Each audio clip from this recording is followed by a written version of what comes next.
we can think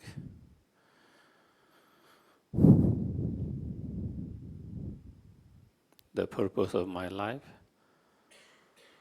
is not only to be concerned with just my own well-being,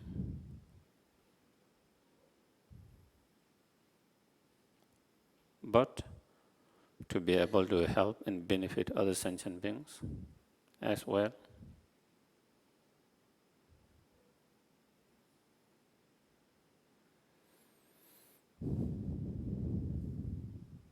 Not only to help others, to be able to help each and every sentient beings, and not only to help each and every sentient being, but to be able to be greatest help to each and every sentient beings.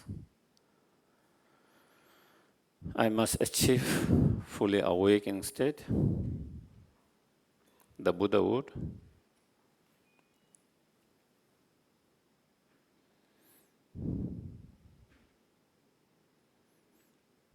And to achieve that Buddha state, I must cultivate the awakening mind of bodhicitta and the wisdom realizing emptiness, and engage in bodhisattva practice such as six perfections.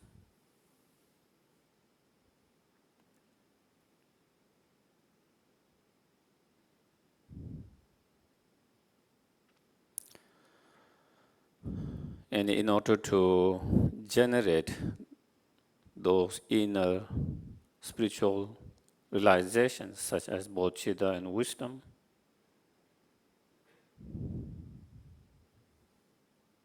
I must contemplate, meditate, and practice correctly, continuously.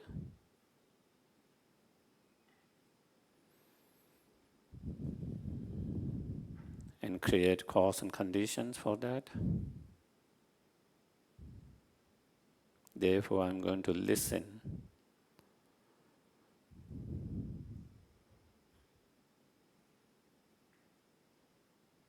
Not only listen from those talk, whatever we find something helpful, beneficial, that I will try to implement and integrate as much as possible in my everyday life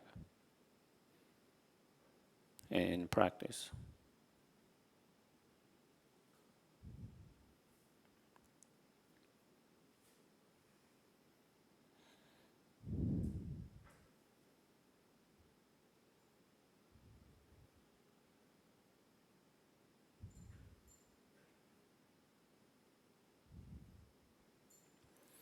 Okay, so then we do the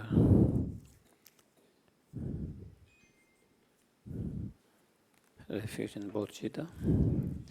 Page 34.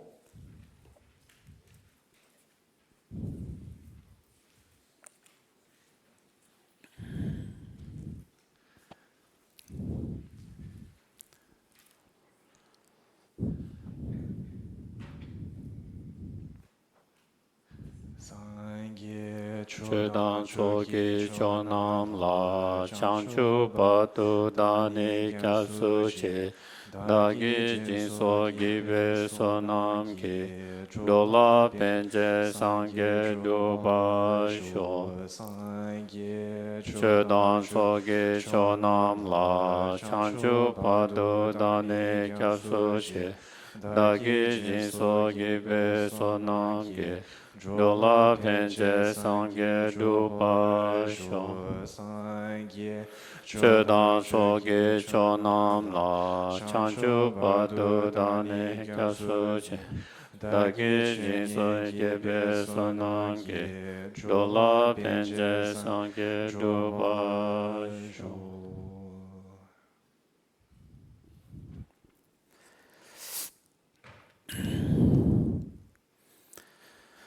So, today's topic is cultivating the awakening mind of the bodhicitta.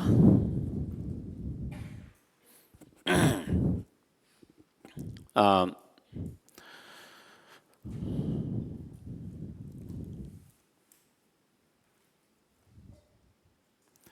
I think most of you have know what bodhicitta or awakening mind is.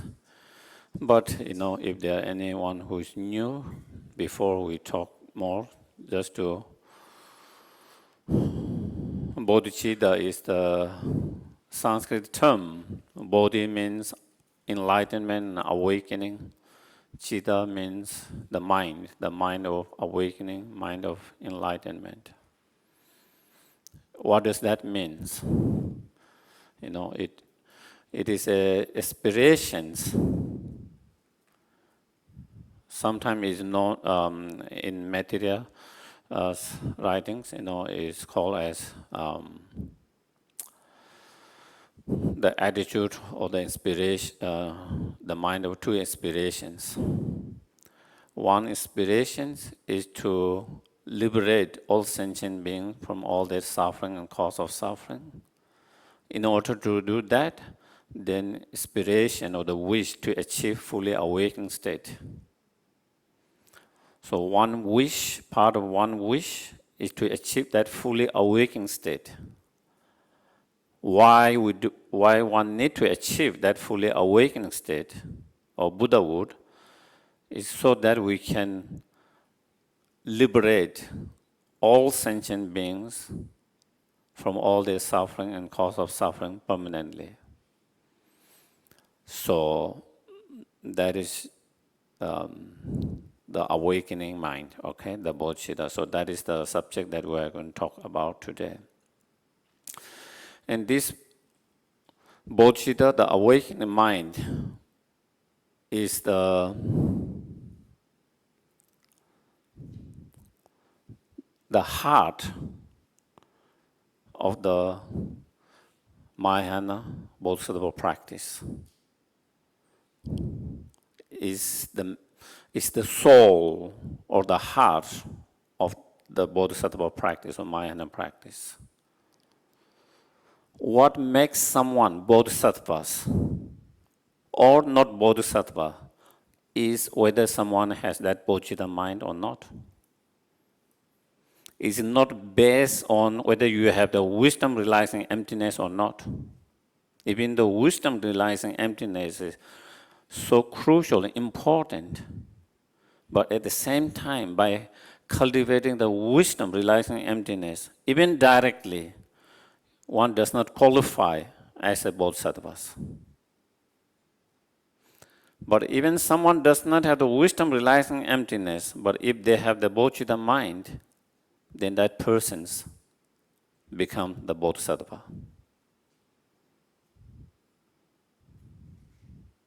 Therefore, for a bodhisattva practitioners or for those who are interest in bodhisattva practice, Mahayana practice, the bodhicitta should be the prime focus.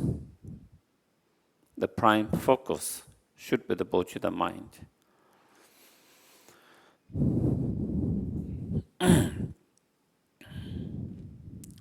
As Nagarjuna mentioned in his precious garland, without this bodhicitta mind, one cannot achieve fully awakened, enlightened, or fully awakened state. Anyone who wishes to achieve fully awakened state, fully enlightened state, then one should cultivate this awakening mind of bodhicitta. Similarly, one of the great bodhisattva himself, great master Shantideva, he explains,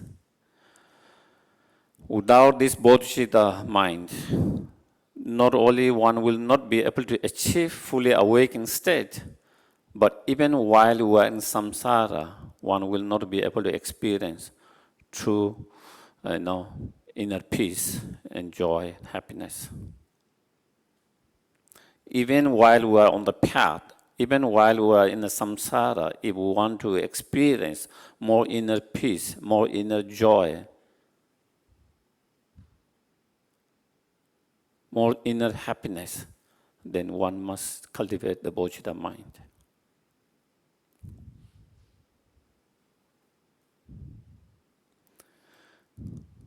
Lama Tsongkhapa in his, Three Principles Aspect of the Path also explains that even we have developed renunciations, pure renunciation, and wisdom realizing emptiness, but if we don't have the bodhicitta mind, all the virtues that we do engage into, they do not become cause of full enlightenment. They can become cause of individual liberations, but it cannot be cause of fully enlightened state. In order to become whatever virtues that we engage into, whatever practice we engage in, to that practice, that virtues to become cause of fully enlightened state, it has to be,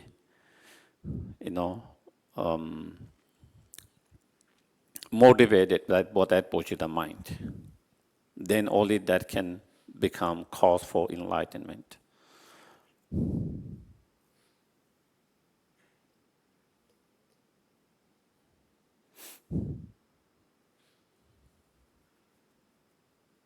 And Lama Tsongkhapa in his Lamrim Chemo, he explained the bodhicitta mind is such that even you practice solely to help and benefit other sentient beings. But in reality, what helps, it really helps you. Even though your motivation is to help and benefit others, that is why you generate the bodhicitta mind.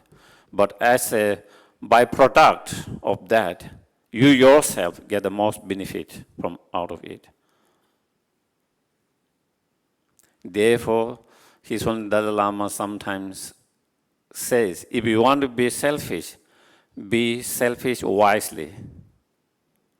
And being selfish wisely is by generating that bodhicitta mind. Because by generating the bodhicitta mind with these intentions to be help and benefit to other sentient beings, to achieve that, even though you don't practice to your own benefit, but you actually get the benefit from that. Not only benefit, the most benefit.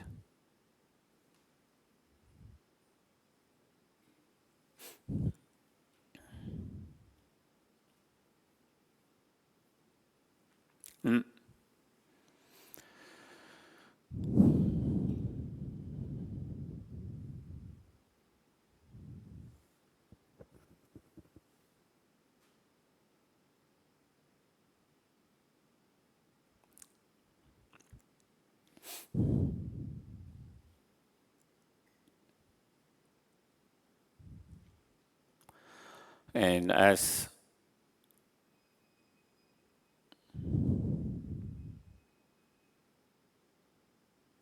Shantideva explains, as well as all the Katamba masters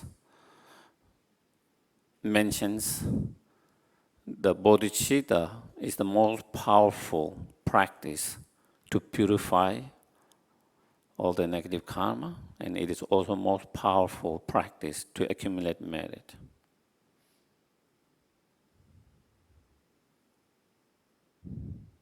So again, even in one of the sutras, it explains, meditating on bodhicitta, even for very short period, you create incredible amount of merit. And it explains, if it has as a form, this space will be too small. That much of merit you create by meditating and generating bodhicitta mind. And Shantideva explained with that with the reasonings. And he explained, if we have a positive thought, let's say someone has headache, okay? Someone is having headache, pain of headache. You sincerely wish that person to be free from that headache. It's a positive thought, it's a virtuous thought. By having that positive virtuous thought, you create a merit. Sincerely wishing that person to be free from that headache, the pain of headache. Imagine you have that sincere wish to be free from a headache for 10 people is bigger. 100 people, bigger. 1,000 people, bigger. 100,000, more merit. Because you are not only wishing best for one person, for 100,000. So when you wish, and then in this case, you are only wishing someone to be free of one problem, headache. But when you wish that person to be free from the headaches, free from all other problems, many more virtuous thoughts, more merit. So when you imagine that bodhicitta mind, when you wish each and every sentient beings, not one sentient beings, countless, each and every sentient beings, to be free from not just one problem, one suffering, from all the suffering and cause of sufferings. The multitude, powerful it becomes in creating merit. That is why it becomes so powerful to create merit in the moment of that. And not with bodhicitta mind, not only we wish one sentient beings to happiness, but all sentient beings. Not only you wish them to be happiness, but you wish them to have ultimate happiness. And so with that bodhicitta mind, when you have that, then that is how one is able to create merit. So it is so powerful way to create merit instantly, in a very short.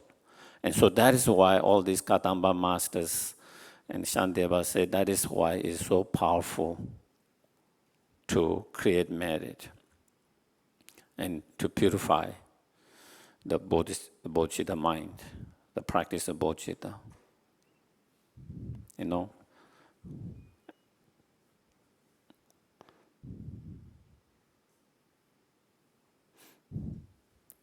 Lama Yeshe explains, as Shantideva also explains, the bodhicitta mind is like a alchemy that can transform ordinary metal into the gold. This substance, alchemy, that can transform ordinary metal into gold. Similarly, bodhicitta mind is like that. The bodhicitta mind is that can transform our ordinary activities into a virtues.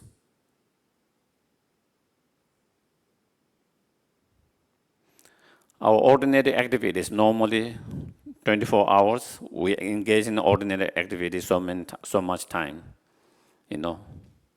Getting up, brushings, taking bath, showers, drinking, cooking, preparing to cook, cookings, eatings, then going to job, doing exercise, whatever, maybe sometime watching some entertainments, doing entertainment. All of these are normally ordinary activities.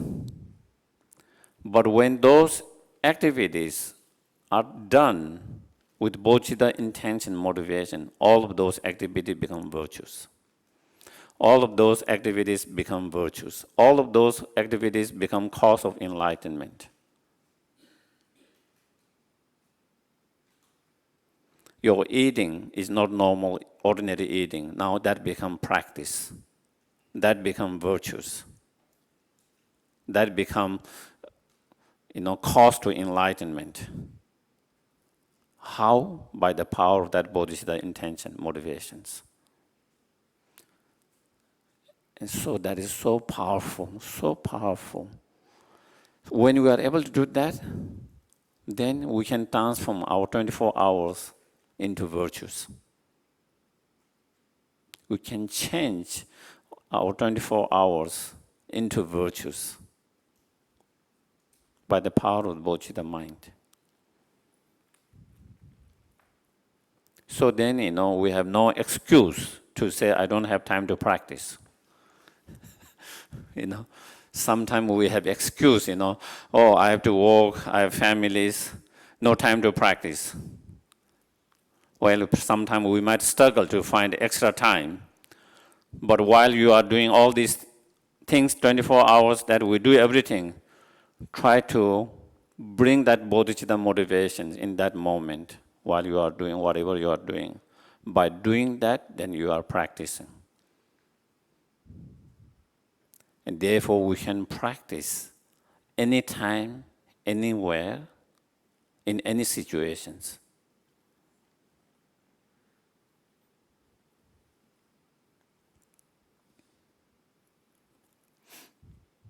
And so, it's such a powerful practice to transform.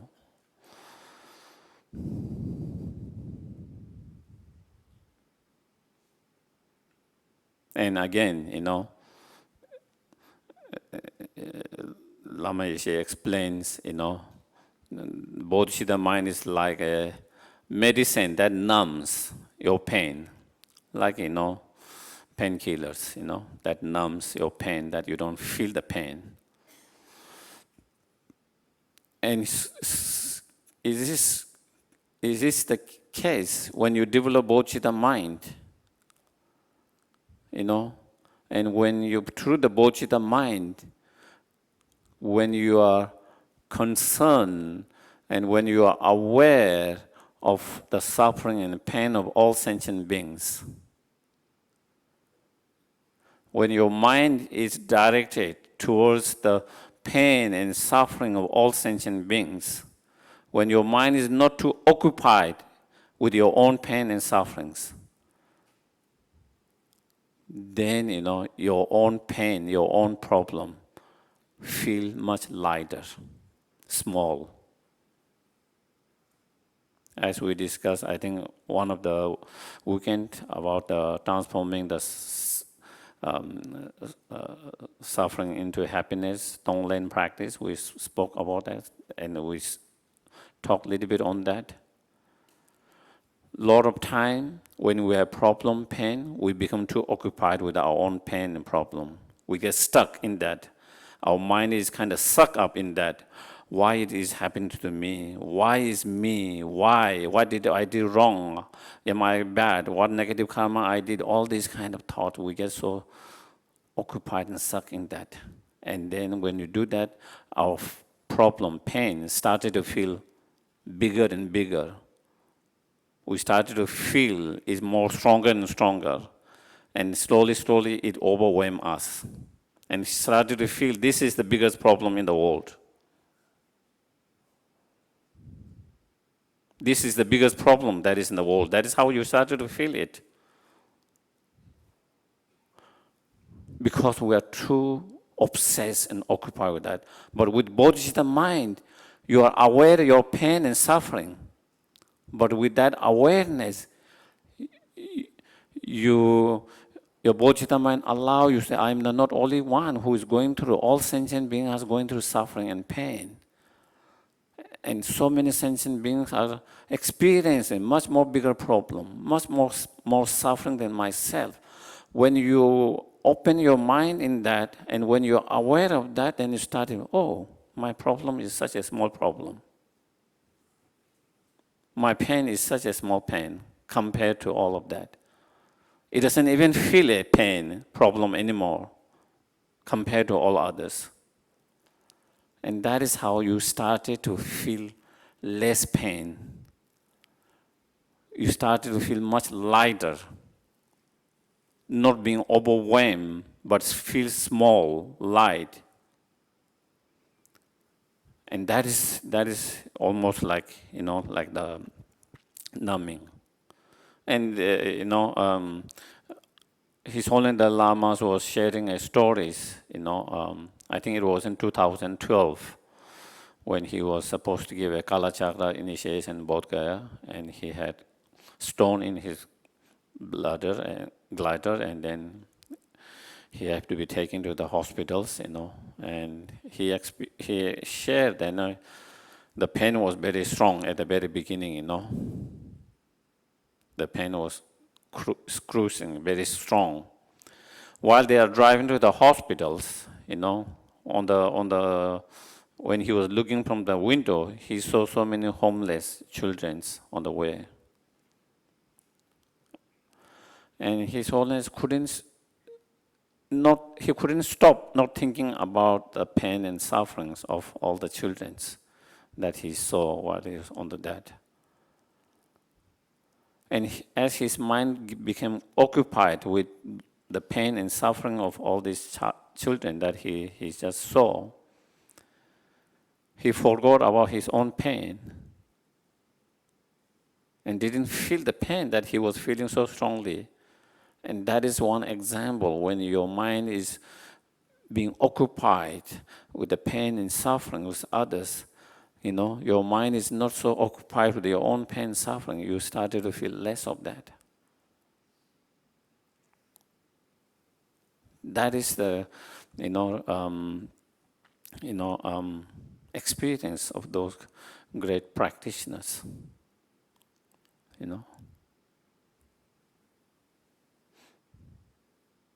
And as Shantideva mentioned, as Lama Ishi also mentions, the bodhicitta mind is like the cloud, the rain, that give life to all the plants.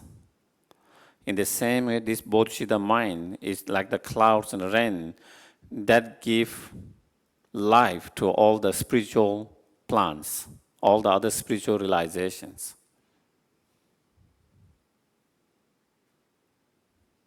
Once you have that bodhicitta mind, then all other spiritual realizations come more easily. They grow easily.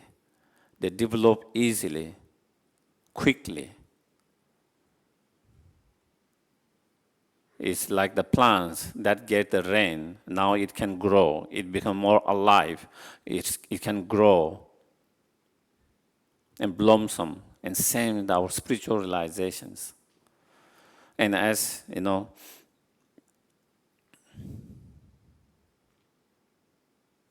Prabhupada Lama Sopa Rinpoche explains, when we start generating the bodhicitta mind, when we practice the bodhicitta mind, that is when true happiness starts. Real happiness, true happiness starts from that very moment.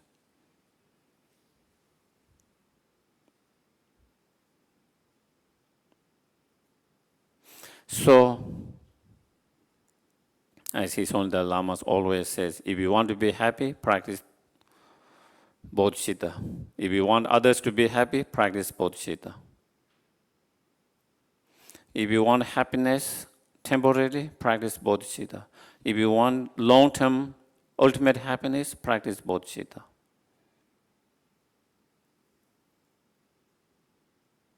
That is the key. When you are lazy, practice bodhicitta. There's no time to be lazy.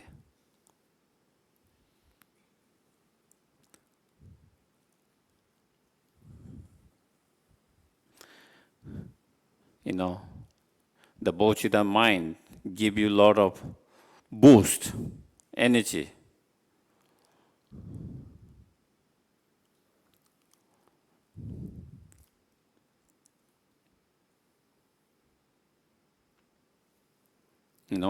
I always wonder, someone like,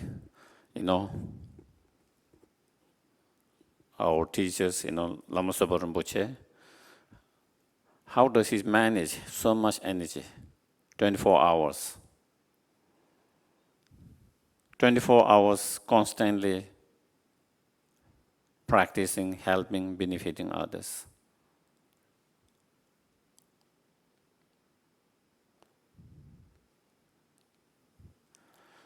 How does he manage? And the more I reflect, more I contemplate, is his bodhicitta mind. It is his bodhicitta mind that give him all these energies. It's the energy boost that give him to work tirelessly day and night and dedicate the life day and night tirelessly. What makes him to be able to do it is that bodhicitta mind. Without that bodhicitta mind, one will be difficult to do that. And if we try to apply little bit of reasoning or example, you can see it, when I observe, parent who have young child, who have newly born child, for next 2-3 years, 1-2-3 years, they will have to get up in the middle of the night very often. The child needs them. They might need to get 3 times, 4 times, sometimes more time. Despite that, they have their own job and as well as taking care of that. But somehow they are able to manage it,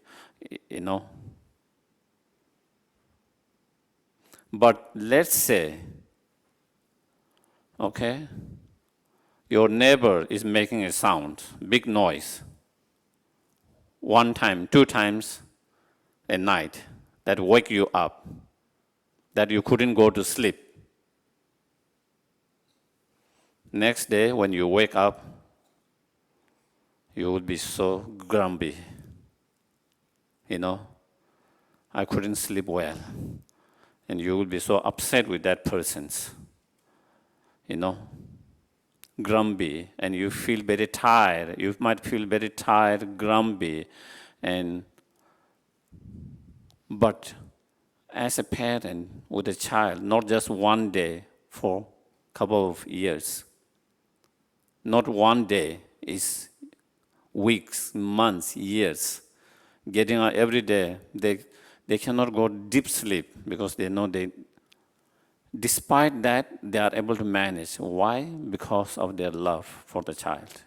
If it wasn't their love for the child, they wouldn't have the same level of the energy to do that. What makes them to manage that is because of their love for the child. So when we talk of bodhicitta mind, the love of the bodhicitta mind there's no comparison, even the parents' love for the child is much more stronger, higher, pure. So that is why, as His Holiness the Lama said, if you are lazy, we practice the bodhicitta. When you see the bodhicitta, when you feel all your mother sentient beings are suffering, there's no way to,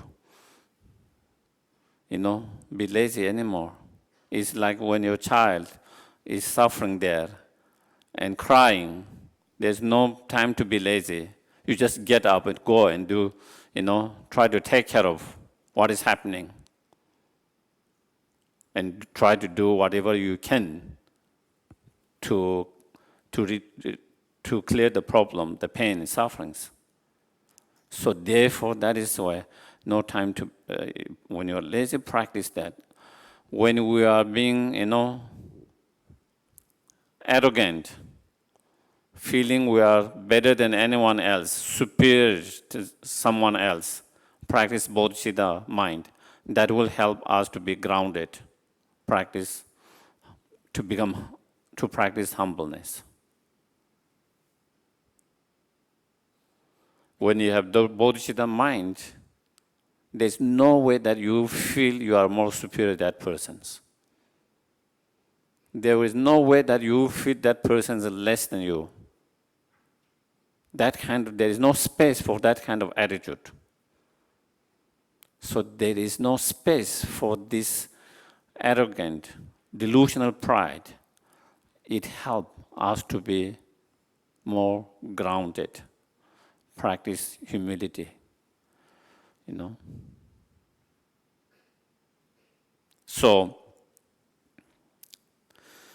That is why we need to develop this bodhicitta mind, and this should be, again, as I mentioned, the main core practice.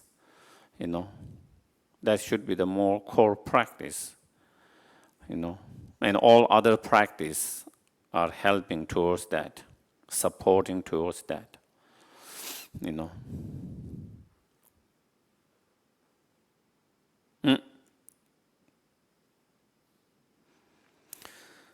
So, how to cultivate the bodhicitta mind? So, of course, you see the many different practice meditations, Primarily, the two classical meditation techniques. One known as equalizing, exchanging self with others, that particular technique that you find in Shantideva's Guides the Bosa Way of Life, that has been passed to Buddha Shakyamuni, Manjushri, and Nagarjuna, and Shantideva, and so forth. And then there is another method of practice meditation that is known as 7 point of cause and effect. That has passed from, again, Buddha Shakyamuni to Maitreya, Asanga, and so forth, that you find in Maitreya and Asanga's writings about this particular method of meditations. And, Lama Tsongkhapa in his Middle Lamrim and Great Lamrim, he combined those two methods. And when you combine those two methods, it can be even more powerful. But again, it is mentioned, regardless of whatever method you use, by using any of those methods, one will be able to develop bodhicitta mind. Certain particular method might be more connecting, effective to someone than others.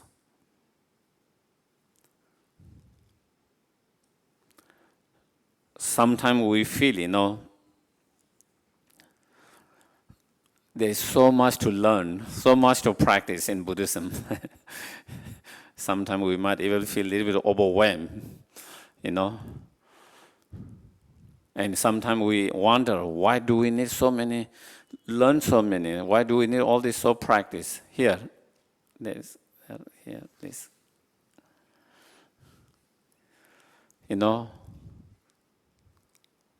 And why is there so many things, so many bread in the shopping malls?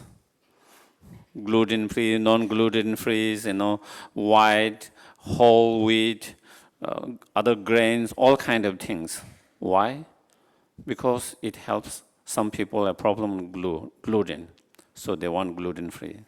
Some people want to have more, they enjoy the others. So because of that, when there is so much, then you know what you need, and you don't have to be overwhelmed by that there is so much there. Do you get it? When I first went to the United States, I went to one of those grocery shopping mall, grocery. I was overwhelmed at the very beginning. I just wanted the salt. And there was so many salt. I didn't know where to pick up, because I grew up in India and Nepal. You go to shop, give me a salt,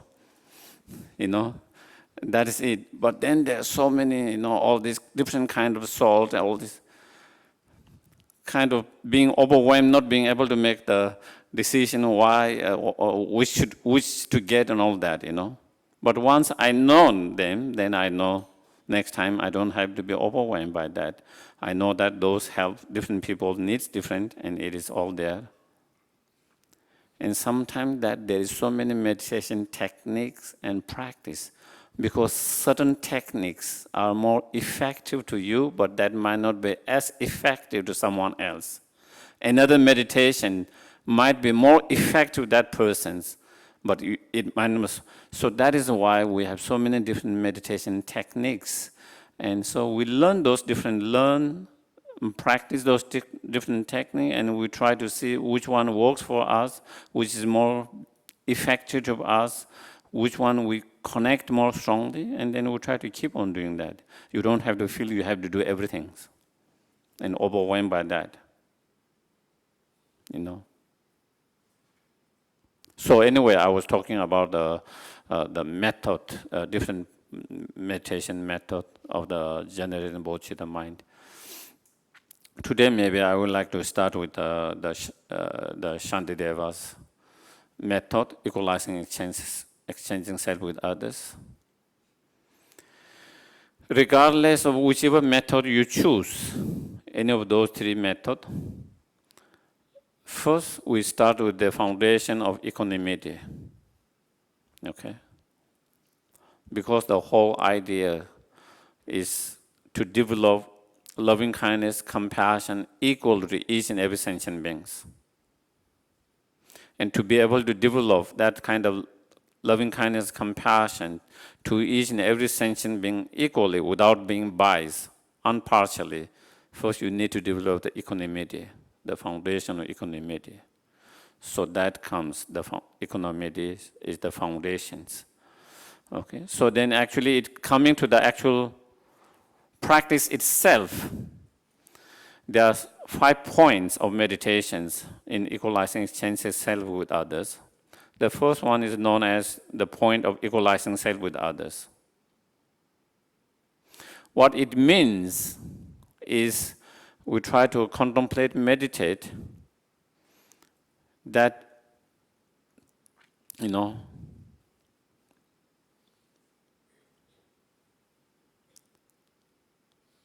why do we run every day?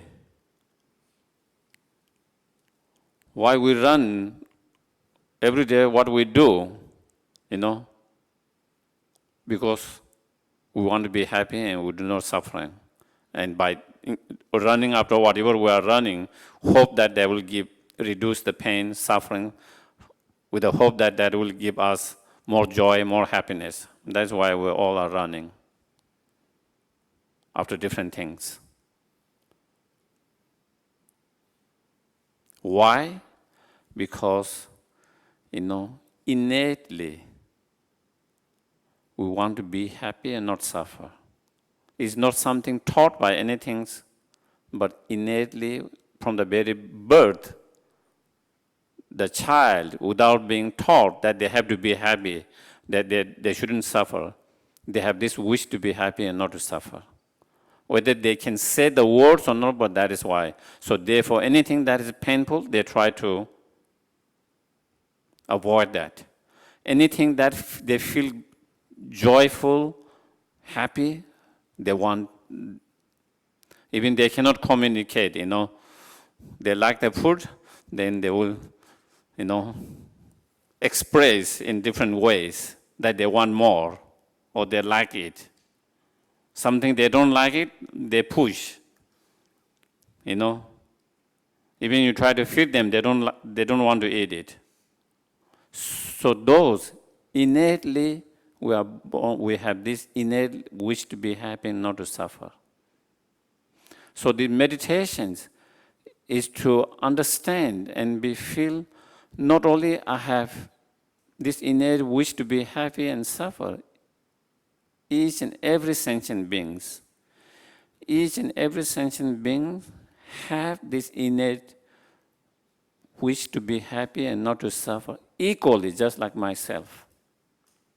We all sentient beings, equally, just like myself, want to be happy and not to suffer. It's not that I want to be and not to suffer, and all others they want to suffer and they don't want happiness. We all are same, equal in that. On that very fundamental level, a lot of other things, we learn later from the society, our environment, our upgrowing. But the wish to be happy, not to suffer, is very innate from the birth. We all are same, equal in that. Not only we have right to be happy and not to suffer. No, not only we have this innate wish to be happy and not to suffer, but we have right to be happy and not to suffer. Not only we have right to be happy and not to suffer, but equally, each and every sentient being have equal right to be happy and not to suffer. And not only we have right to be happy and not to suffer, we have the potential to be happy and not to suffer. And not only we have the potential to be happy and not to suffer, each and every sentient being have equally same potential to be happy and not to suffer. So in this practice, meditation, we try to contemplate and try to feel that equalness, that oneness on that very fundamental level. At the moment, we focus too much on the secondary, superficial differences. We focus too much on secondary, superficial differences. Based on gender, based on color, based on religions, based on political ideologies, based on both those different things, which we focus that, and when we focus on those differences, then it creates distance. It creates distance. And it creates distance, and then it becomes more difficult to develop love and compassion. So here the practice is, instead of focusing on those differences, we try to focus on that oneness, that's fundamental level, that we all are one, equal, all same, wanting to be happy and not to suffer. That is it, what it is. So if we can really take time to really feel, contemplate, especially for those whom we have difference, whatever differences we might have, Instead of focusing on that difference, we try to focus on this, that we all are, that person and me, we all are same, equal. That we, just as I want to be happy, he or she just want to be happy. Just as I don't want to suffer, he or she doesn't want to suffer. Just as I'm working to be happy and not to suffer, he or she is working to be happy and not to suffer. Just as I try to avoid suffering and to protect my happiness, that person is also doing the same. So in that way, there's no difference. We all are same and equal. So that is where the meditation, you really try to spend time focusing and to feel it. At the moment, as we talk about it, we all say, yeah, it makes sense. But it is all here. We don't feel here. There's a gap, huge gap between here and here. How can we bridge the gap? Through practice, meditation. Meditation is the bridge, that connect this understanding, intellectual understanding, to experiential understanding. And that is where, in this practice meditation, one try to spend time to really feel that oneness, that equalness, that sameness. If we are able to feel that we all are same, equal, on that fundamental level, then you feel closer to them closer to you. You feel closer instead of distant.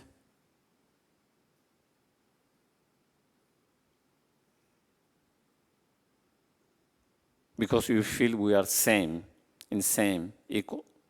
So instead of distant, you feel closer. and you feel, more dear, more close. And when you are able to feel more dear, more close, it becomes more easy to develop loving kindness, compassion. Then loving kindness, compassion can arise more easily when you feel someone close to you, someone dear to you, someone precious to you. When you are able to feel it, then to feel loving kindness, compassion become much more easy. If you cannot feel that, then it becomes difficult. It becomes difficult to feel love and compassion. Even you want to feel love and compassion, you cannot feel it. You cannot force your mind. So to be able to feel that love and compassion, then you have to feel that they are, precious, dear, close in that way. And so that is the meditations, here, Ajahn thereby explains, by understanding, even though they are on secondary level, on superficial secondary level, even though there are differences, but in fundamental level, that we all are one, same, same human beings, same sentient beings, same human beings. So the focus should be that we all are same sentient beings, same human beings. And I think that is where someone like His Holiness Dalai Lama, he's able to connect with all kinds of peoples so easily. Rich, poor, believer, non-believer, Buddhist, non-Buddhist, all different kind of religious people, all different kind of political, whether you believe in capitalism, whether you believe in socialism, whether you believe in communism, he is able to connect. The reason is because, as he always says, you try to see them as human beings, him as human being to human beings. He doesn't try to see him as a Dalai Lama and them as someone else. But he always try to see, he always communicate as a human being to human beings. Same, that seeing we are same and human. Because of that, that is why, the other person also feel that energy, that person is looking at me, treating me with that kind of as a equal human beings. And when someone feel that, then their response is also similar. And then that's why we are able to, why someone like is able to connect, connect and communicate easily.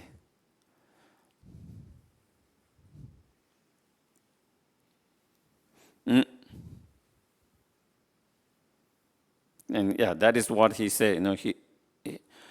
He said he tried to, not try, he always see, try and see as connecting as human being to human being, talking as human being to human beings, engaging as human being to human beings, not as a leaders. And I'm leader and you are something else. But just as human to human being. Same, then in bodhicitta, you go even further, not as a human being, sentient being to another sentient beings.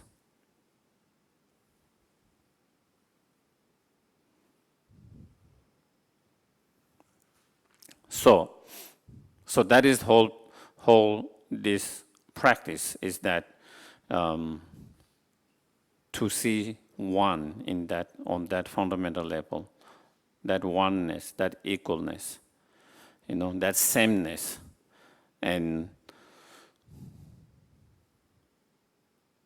not to focus too much on the differences. Our minds, even we don't focus, our minds somehow naturally are attracted to the differences, isn't it? You are not consciously trying to see them, but our mind is kind of naturally attracted to the differences. It's hard to see the oneness, and so we have to put more effort in focusing that oneness, that sameness, that equalness. And that is what we try in our practice, meditations, taking the time, making the effort, conscious effort to spend time to feel that, to understand, to feel that. And as we do more and more, and as you started to feel, more and more that, then definitely, then it will help us to bring feeling of more closer and closer and more dear and dear, So that is,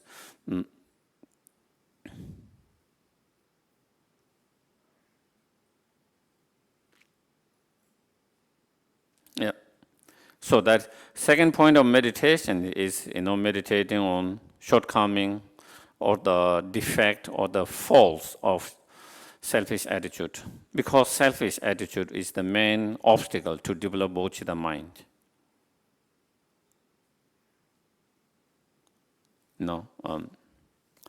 And therefore, as Shantideva explained, Lama Tsongkhapa explained, the worst enemy is our own selfish attitude. Because it is that selfish attitude that really hurts and harms us.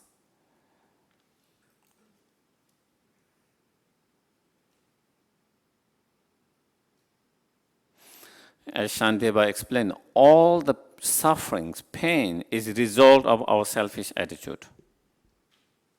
In short, how is that?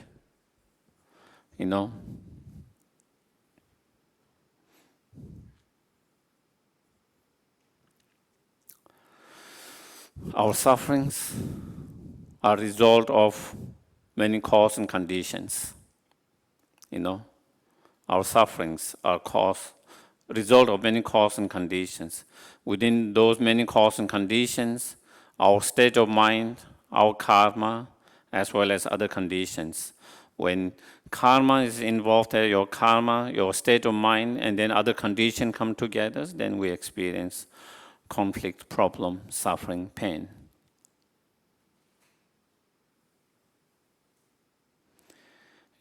And those karma, without the karmic involvement, even the external conditions are there, you will not experience. Not only you need the external condition, but you also need the karmic conditions as well to experience such a result. And so therefore, and all this,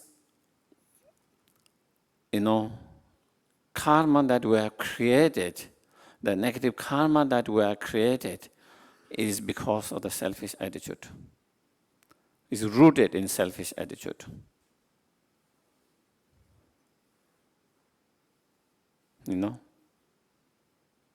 For example, 10 non-virtuous actions, taking life of others. You would not take someone's life if you really cherish someone's life as you will cherish your life. But since we cherish our life, we don't cherish others' life, then you don't mind taking the other's life. Same with stealing. So you can go with all of that, each of them. The reasons that we engage is because we don't cherish them as much. And we don't cherish them as others' feelings and so on because of that selfish attitude, this self-cherishing thought, the self-centeredness. So all negative karma rooted in that. That is Also, the reason why we are unable to achieve, the happiness of future life is again to have a, better future life. We need to, create the cause conditions. That is the practice of pure moral practice. And in order to practice pure moral practice, such as refrain 10 non-virtuous, engage in 10 virtuous actions, then again, when you are self-cherishing and selfish attitude, then, we are unable to practice 10 virtuous action, and we are unable to avoid 10 non-virtuous actions, and therefore not being able to create the cause and condition for the better future life.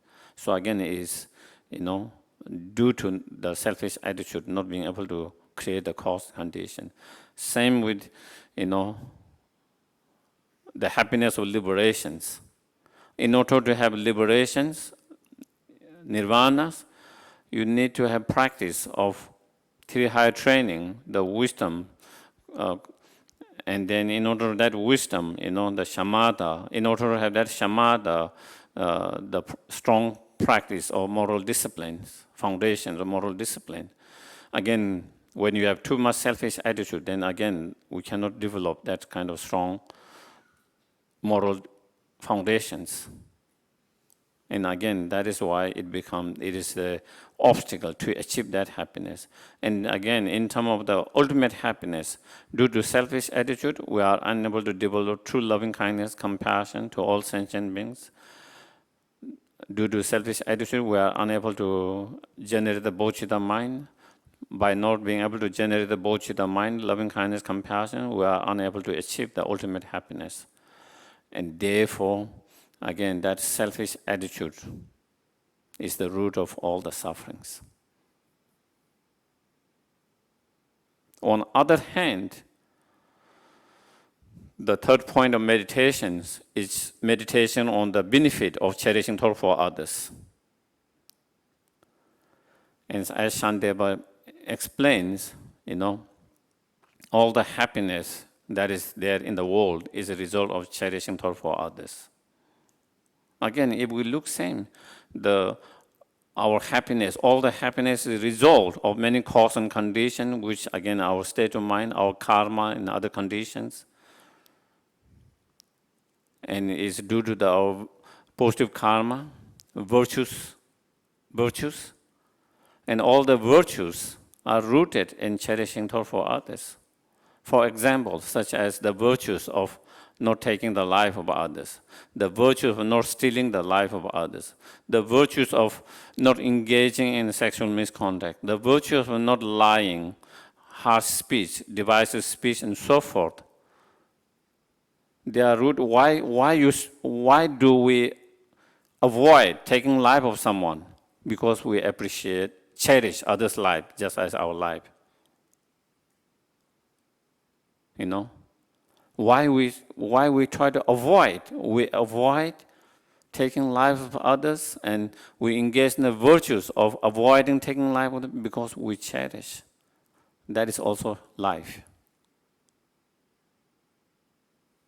Same, we avoid stealing others because we cherish others' feelings. Just as I will be upset and hurt if someone steals my things, I know if by stealing, I will upset that person, taking that person's joy, belongings. So with that, because you cherish that person's feeling, so you avoid that. Same sexual misconduct, because you cherish someone's family's life. You don't want to destroy someone's family life. And therefore you avoid. Same with, avoiding lying, harsh speech, divisive, all of that, because if we do engage in that, you know that it hurts them, it harms them. And you cherish and that you don't want to hurt and harm them. On the basis of that, therefore you that.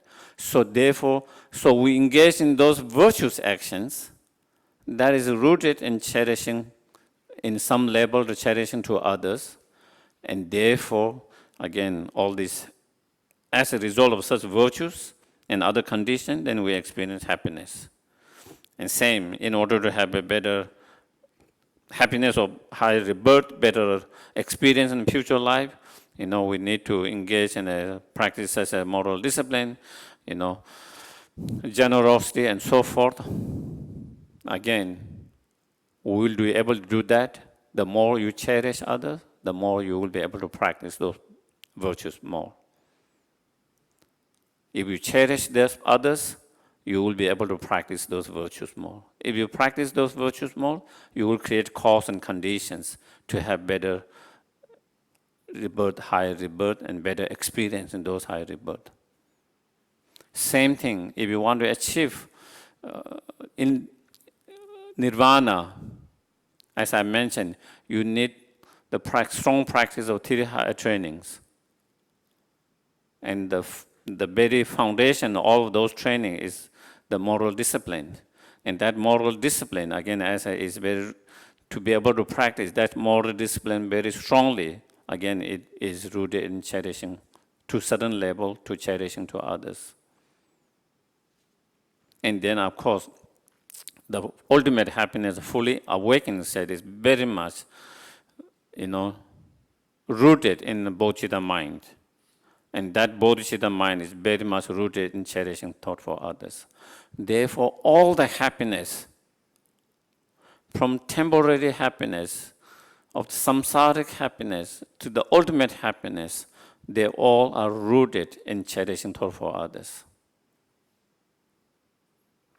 So through such meditations, by meditating on shortcoming or selfish attitude, and the benefit of cherishing thought for others, so then the more you understand that more deeply, profoundly, the more you feel that I need to reduce and get rid of this cherishing selfish attitude.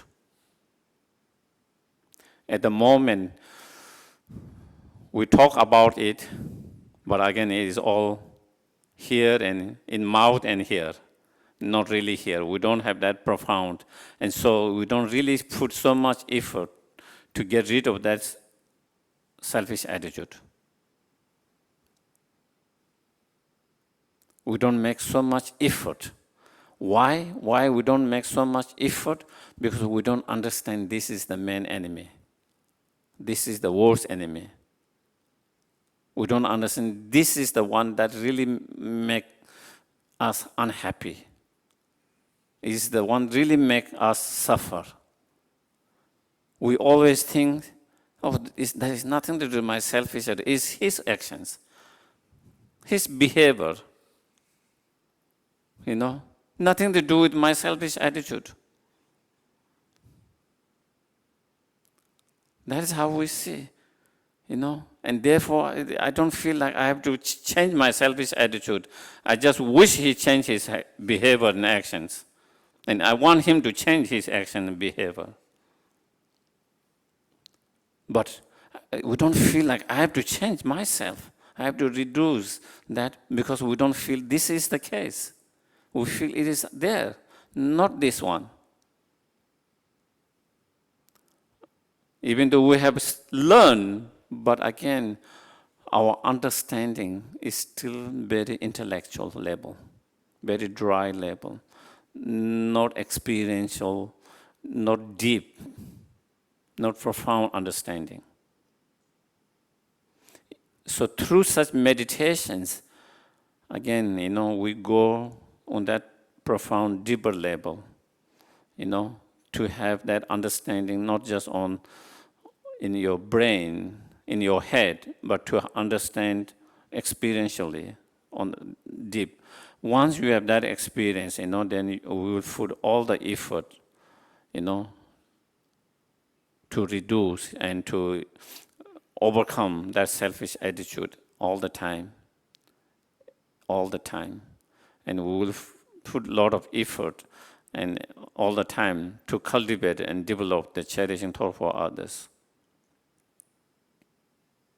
By seeing, that is the root of the happiness. I mean, if if we really see it, it is clear. Sometimes, even though sometimes it's hard to feel that we feel it's nothing to do with my ego, it's nothing to do with my selfish attitude. The reason why we have conflict, the reason why we have problem, the reason why we suffer is because that problem, that conflict. The reason why that conflict and problem is because of that ego. Because of that ego. Sometimes it feels like it's nothing to do with ego, it's because of our differences. The difference is not the case, it's the ego. If you don't have ego, you can have differences and you will not feel conflict and problem. Someone doesn't agree with you. Someone might have totally opposite view on what you believe, what you think. Totally different view, idea. And they express that. You will not feel hurt by that. You will just say, oh, he or she has a different view. I have different view, he or she has a different view. That is all. But you wouldn't feel hurt. But when you are ego, that's the selfish attitudes, ego, then you feel, hurt by that. Feel like that person not supporting you because he or doesn't agree with you or your point of view. Because he or she doesn't agree your point of view, you feel like they are not supporting you. It becomes personal now. We take it personal. You feel like they are not supporting you. You feel like they are trying to create obstacles. And you feel hurt. And you feel hurt, and that becomes conflict, problem. And from that conflict problem, then you suffer.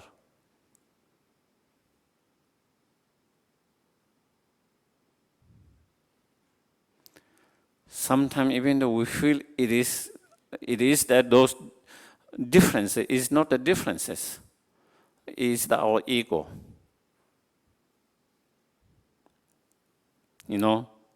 If you don't have that, you see someone like, Bishop Desmond Tutu and His Holiness Dalai Lama, in terms of their religious belief is totally different, but they are one of the best friends. Their differences doesn't become a problem. What they believe. One believes in Creator God, one doesn't believe in that. One believes that you go to either heaven and hell permanently, one doesn't believe that. Even they make a joke,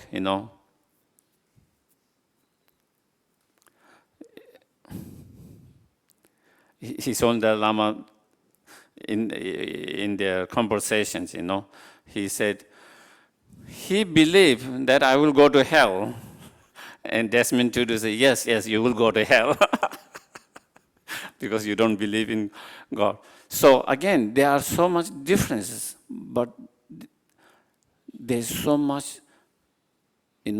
love, compassion, concern, understanding, and friendships, true friendships. Why? Because when you don't have those ego, those differences doesn't become a problem. It doesn't become a problem. But when we have ego, then those differences can become a problem. So that is why, even we don't talk about next life, even we don't talk about liberation, fully enlightenment, even in this life, if you want to be more happy, less ego, more happy. More ego, more problems, more conflict, more pain, more sufferings. And we can try to see, maybe in our life, there have been many instances when you are hurt by someone's action, someone's behavior, someone's attitude, for someone. And you try to look at it. If you don't have any that kind of ego, selfish attitude, will you be hurt by that person's behavior or actions or not? Same action, same behavior, same attitude. Probably you will not be hurt by that. If you don't get hurt by that, it wouldn't be a problem for you from your side. It is not conflict, it is no problem from your side.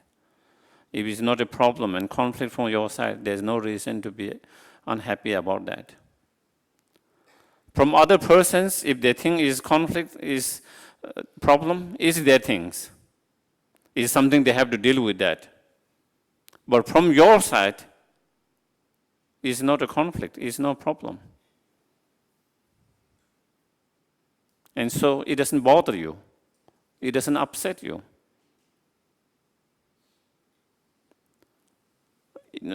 Check it out. Think about many different instances in our life where some of them maybe we are still we haven't been able to let it go. Some of them maybe we are able to let it go. Some of them maybe we still bother us not being able to go. And check it out, contemplate, meditate. Why did I feel so hurt by that?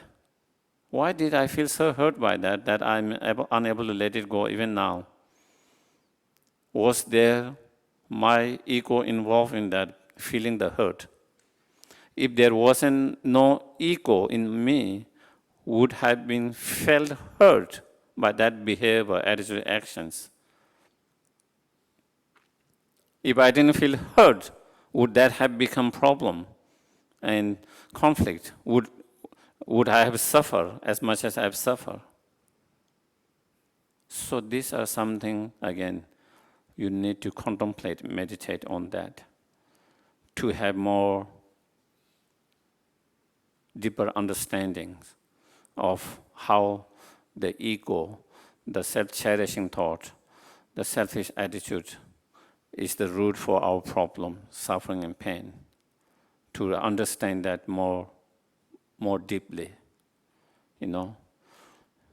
is not about what it says in the sutra. It's not about what Nagarjuna said, Shantideva said, Lamsongkhapa said, this, but you try to meditate on yourself and then confirm that it is true. With my own experience, direct experience, that is what it shows.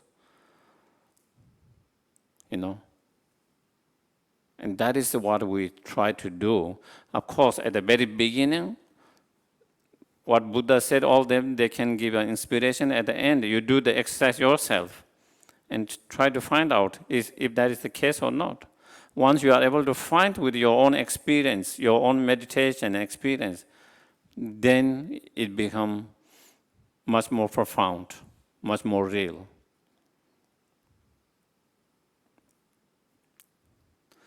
And then,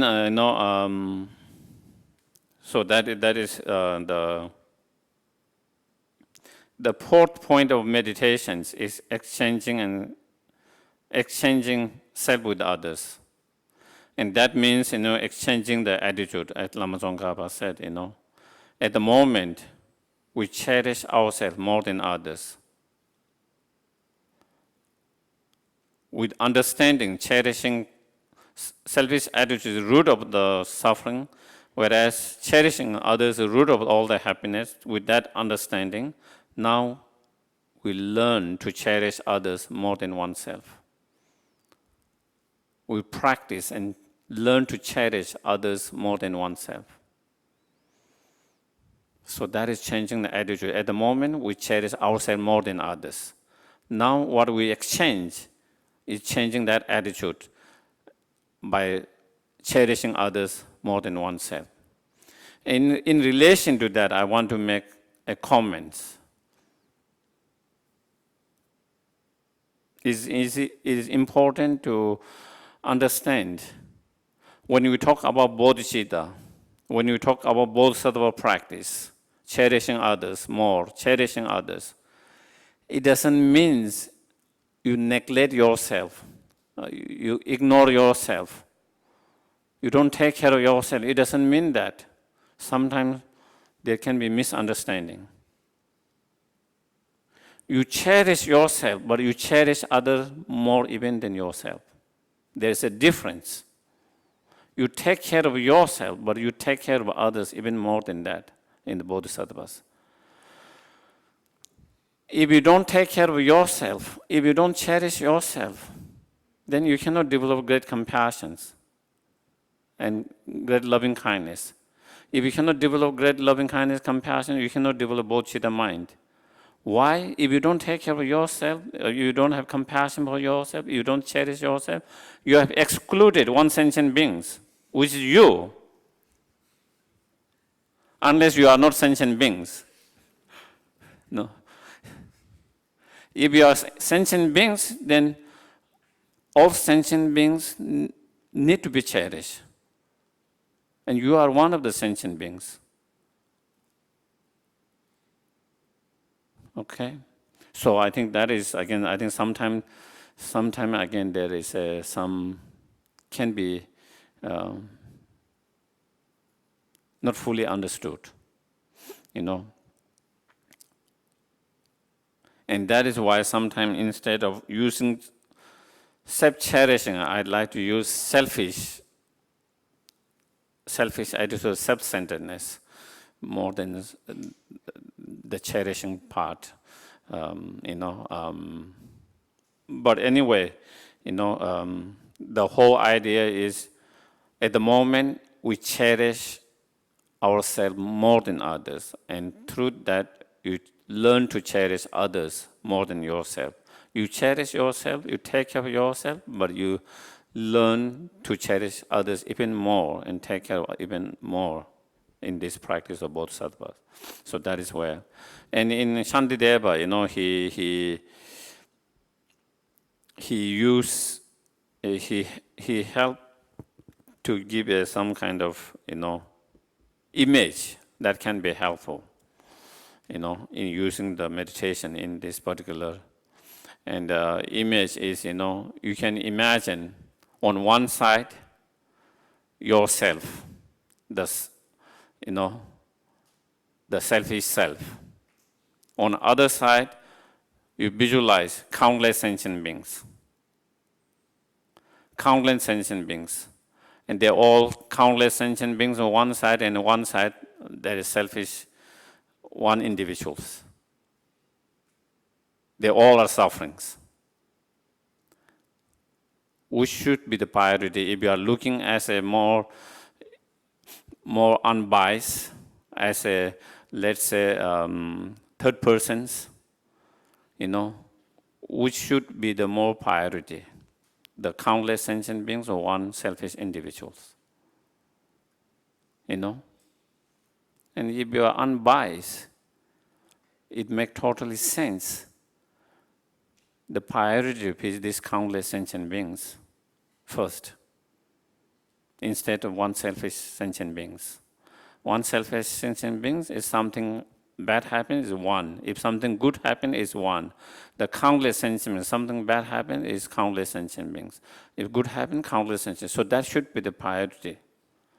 So with that kind of, using that kind of image in your practice meditation can also help us to develop the sense of the why we need to cherish others more and why they should be the priority more than oneself, which is the other way around at the moment, you know. And so that is again one of the practice that can be useful practice that Shantideva explained, you know. And then that is the fourth point. And the fifth point is, you know, the practice of Tonglen, taking and giving, you know, and I don't need to go so much in that. We already kind of talked a little bit one of the weekend, So again, the whole practice of Tonglen, taking on other suffering and cause of suffering by using the breath as you breathe in, and then, as you breathe out,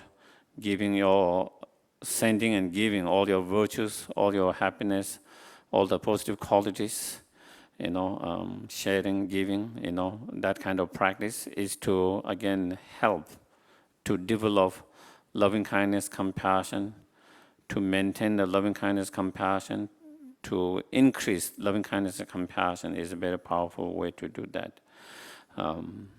So it is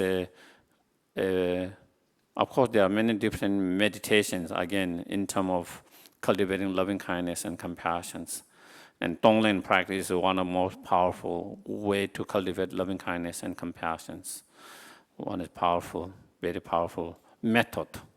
It is not the only method. There are many others, loving kindness and compassion meditation, but Tonglen is very extremely powerful practice to cultivate loving kindness and compassion.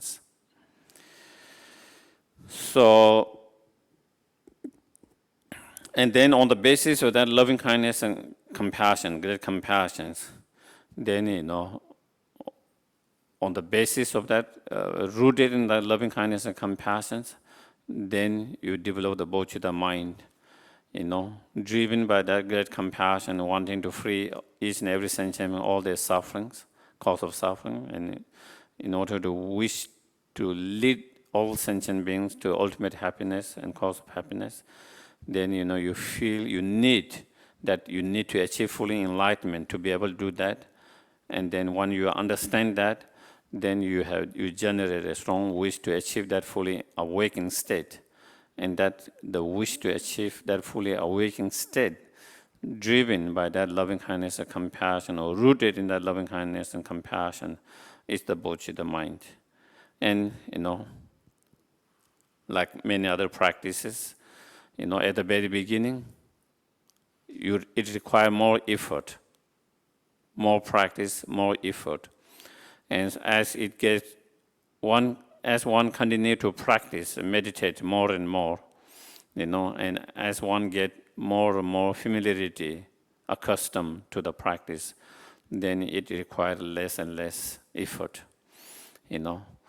And then slowly, one is able to develop that bodhicitta mind effortlessly. And when one is able to develop that bodhicitta mind effortlessly, that is when someone develops the bodhicitta realizations and one becomes bodhisattva. When they have that bodhicitta mind effortlessly all the time, day and night. Okay? So that is the cultivating the bodhicitta. So I don't know, maybe at the time I was. So either we have question and answer or we do the practice meditation. So maybe we could do little practice, maybe. And maybe if you have questions, maybe I can take next week, hopefully.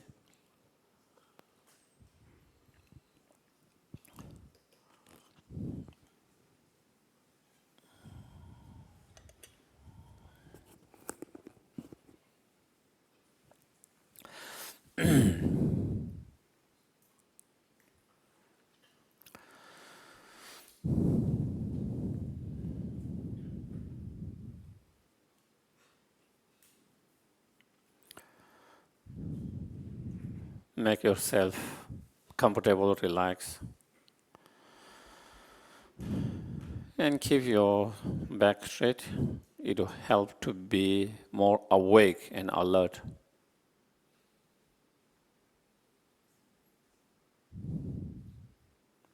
And feel the weight of your body on the cushions or the chair.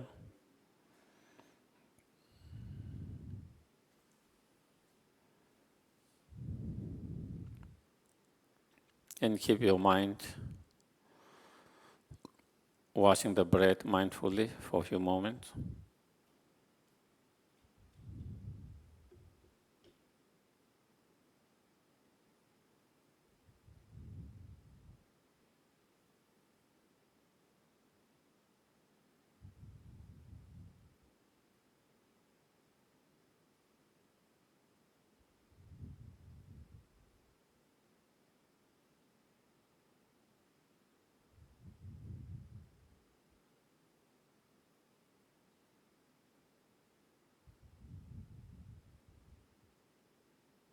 Then we can think, contemplate, in order to help and benefit not only one few, but each and every sentient beings.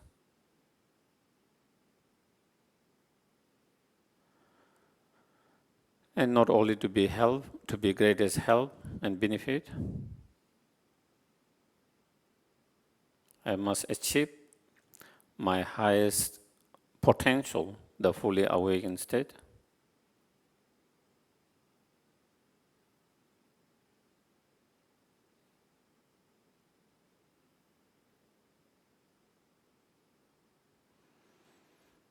And in order to achieve that fully awakened state, I must cultivate the awakening mind of bodhicitta.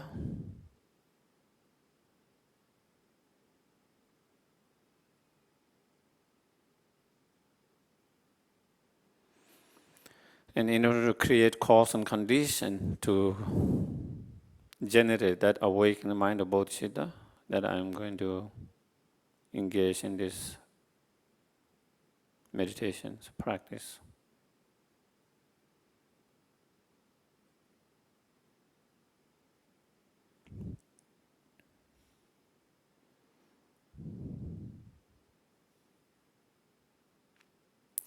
So then you can try to imagine all sentient beings surrounding yourself as vast as the space.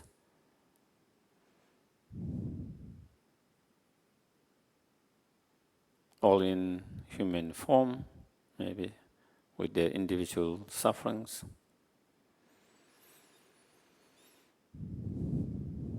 Especially you can think of those who are close to you, in front of you, as well as neutral persons, people whom you have conflict.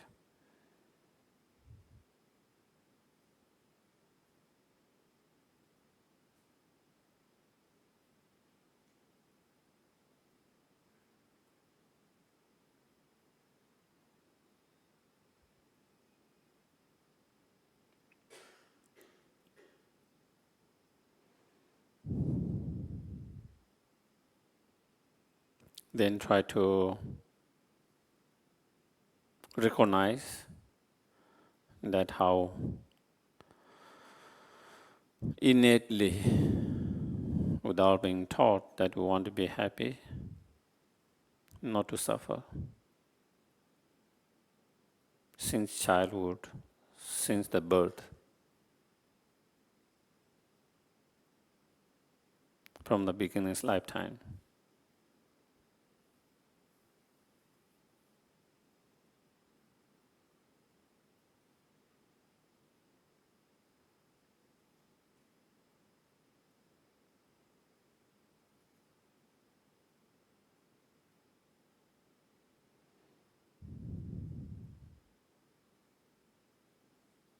Now, try to reflect, contemplate that we are the not only who want to be happy and not to suffer. Each and every sentient being that is surrounding us,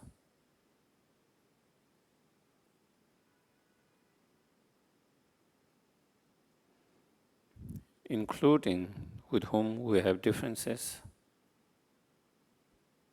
conflict.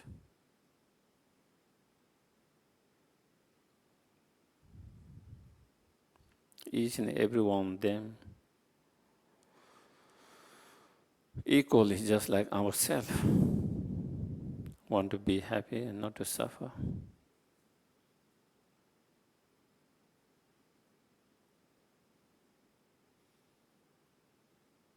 That is what everyone is trying to accomplish.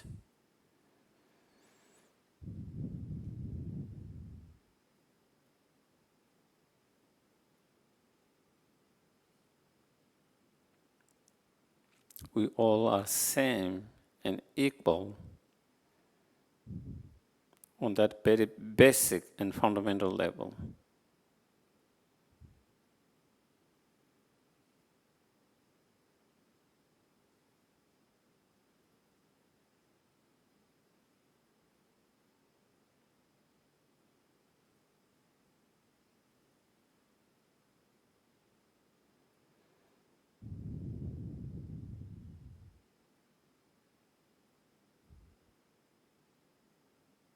just like ourselves, everyone's trying to avoid what they feel suffering or cause of suffering.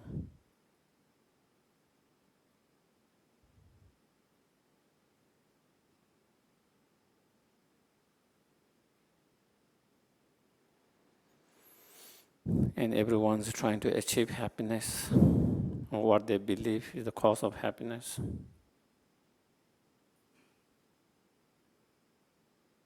Just like ourselves.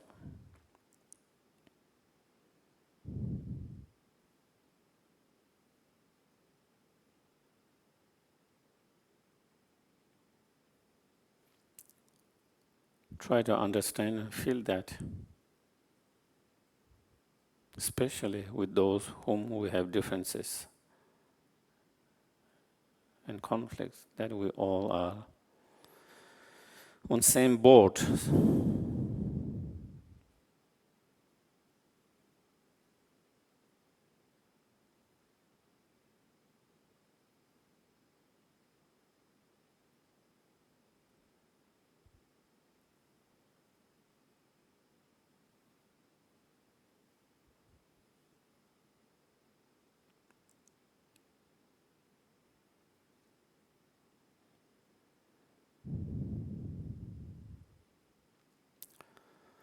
And just as we have a right to be happy and not to suffer,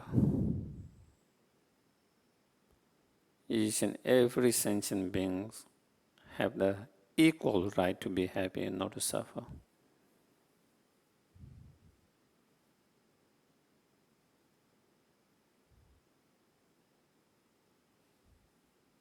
Including those whom we have conflict and differences.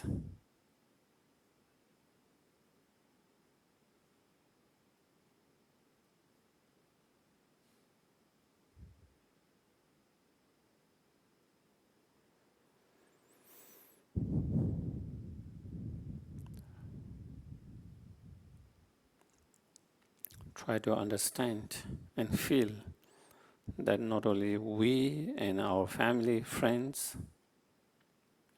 have right to be happy and not to suffer, but each and every sentient beings have equally same right to be happy and not to suffer.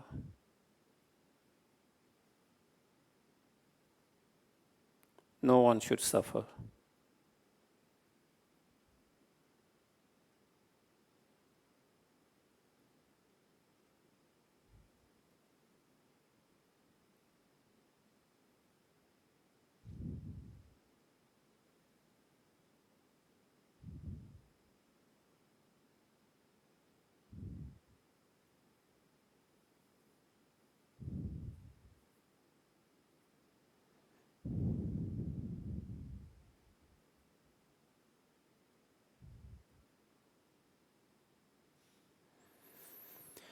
And not only we have right to be happy,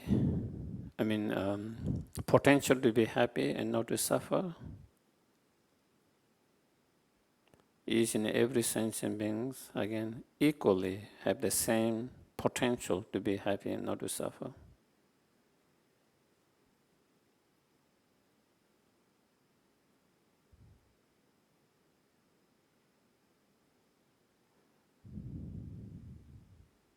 So try to feel that oneness, equalness, sameness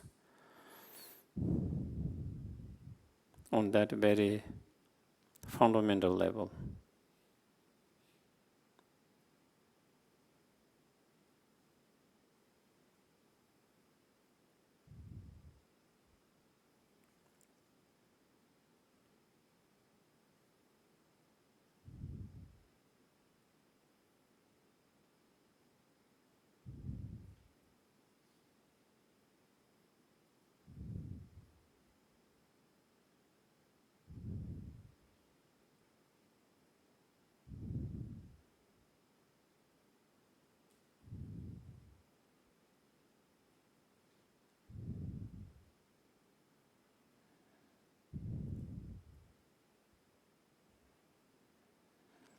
Especially try to focus on those whom we have difference. challenge, conflict, really try to feel that we all are equal, same, one on that fundamental level.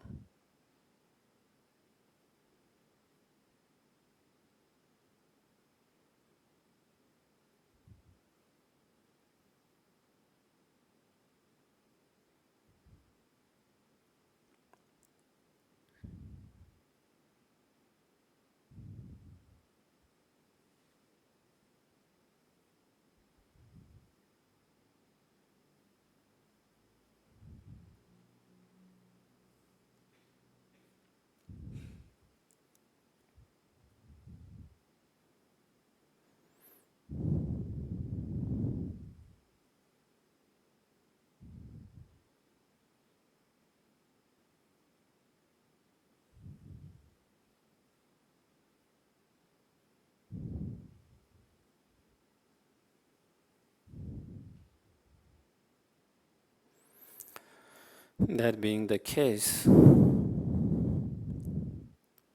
not only I should try to avoid suffering just for myself, but I try to help to avoid the suffering of all sentient beings.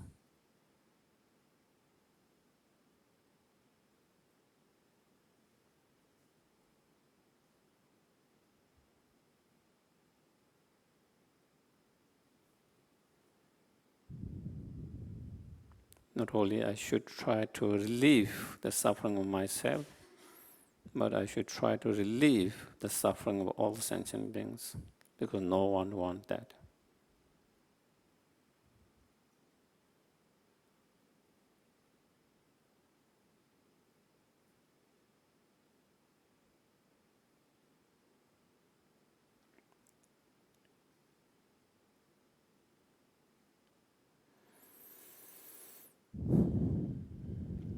Not only I should try to achieve happiness for just myself, but I should try to achieve happiness for all sentient beings, of all sentient beings.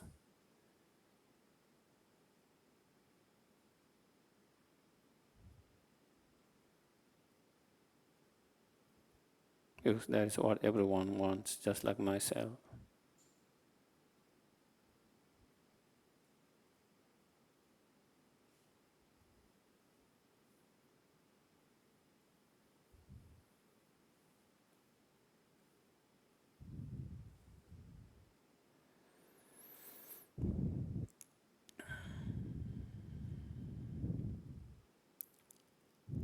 And even though I do not wish, even the smallest suffering, even the dream, but I continue to experience conflict, problem, pain and suffering.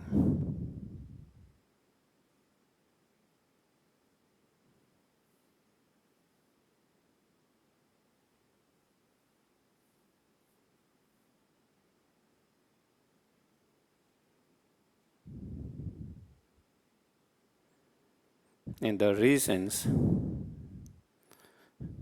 I suffer and experience all this conflict, problem is because of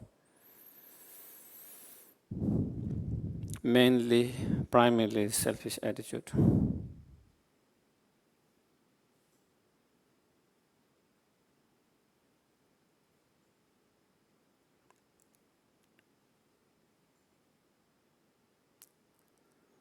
As long as I have this selfish attitude, I will continue to hurt and harm others, as well as hurt and harm myself.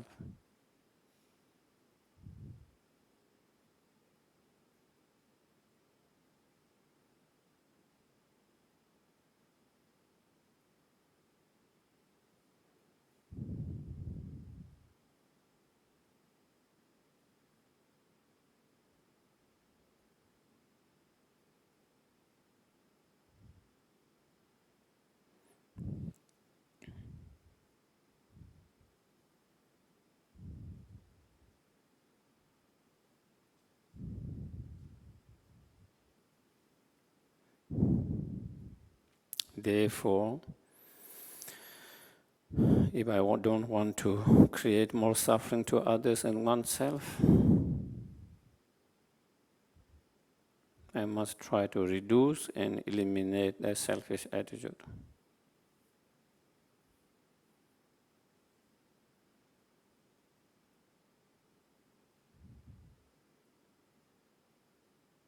Generate a strong resolutions to make effort and full effort to reduce and gradually eliminate that selfish attitude completely.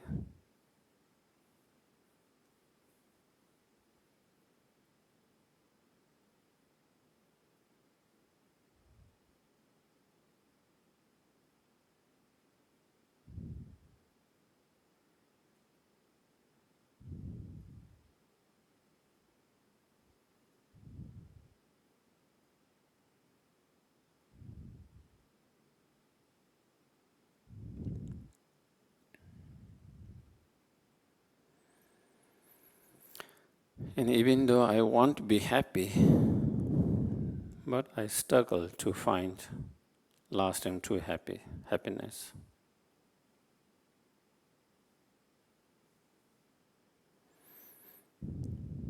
Due to not having creating the cause and conditions to inner joy, happiness, peace.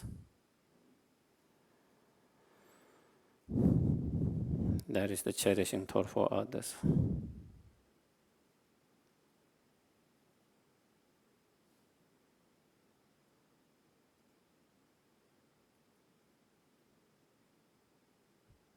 It is due to lack of that cherishing thought for others that I'm unable to find peace, joy, and happiness in my life, and to help to bring peace, joy, happiness in others' life.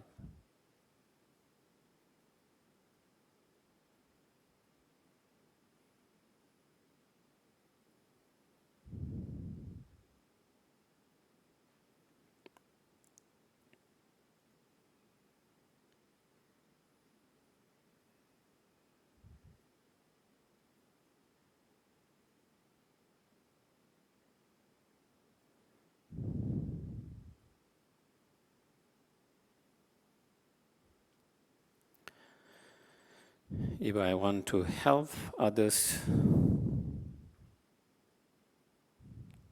to achieve and lead them to happiness, true happiness, and to achieve my own true happiness, then I must cultivate and increase the cherishing thought for others. That is the key.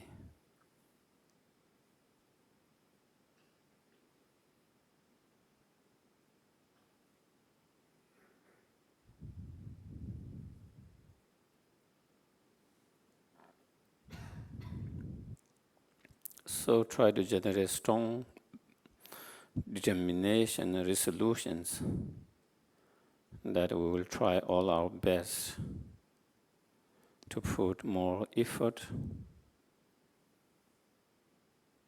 practice, to cultivate and to increase and improve the cherishing thought for others.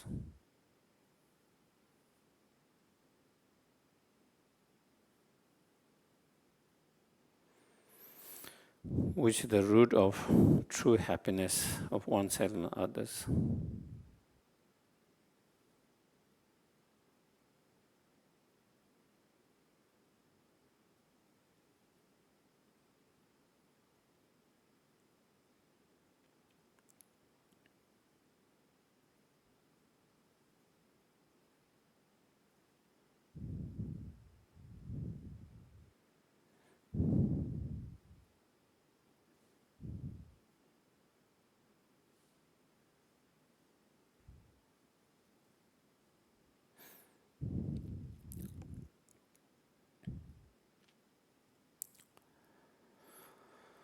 So due to that selfish attitude,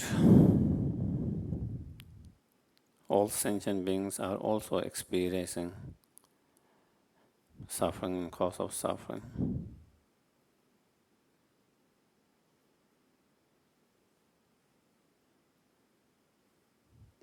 Never ending suffering, pain.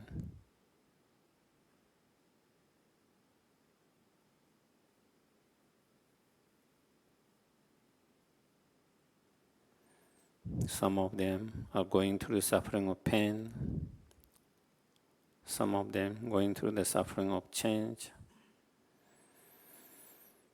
Some of them going through the suffering of all-pervasive. Some of them all.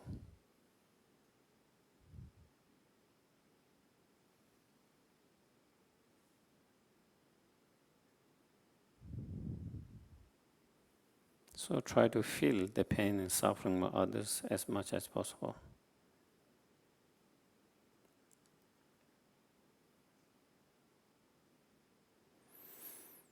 Some of them intense suffering of heat, hot. Some of them intense suffering of hunger and thirsty. Some of them the suffering of ignorance. Some of them the suffering of birth, sickness, aging, death.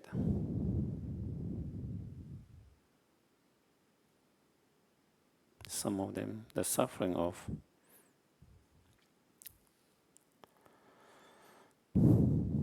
cutting, fightings due to the jealousy.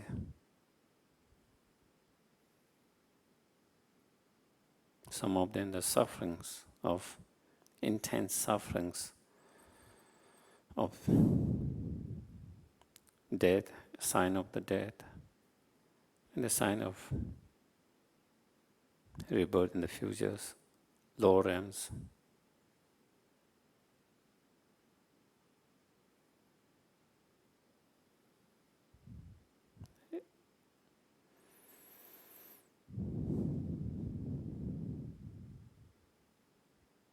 And some of them suffering of change, some of them suffering of all-pervasive. So basically, everyone is experiencing suffering, all sentient beings. Try to feel that.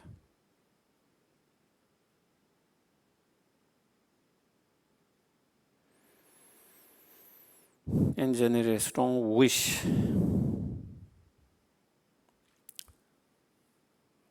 to free from the suffering and cause of suffering.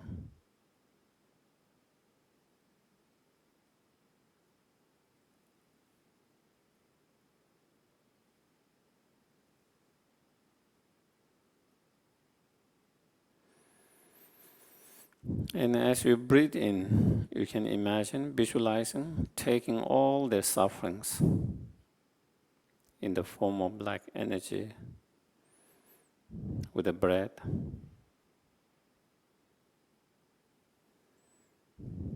Enter yourself from the nostril, destroy the selfish attitude at your heart,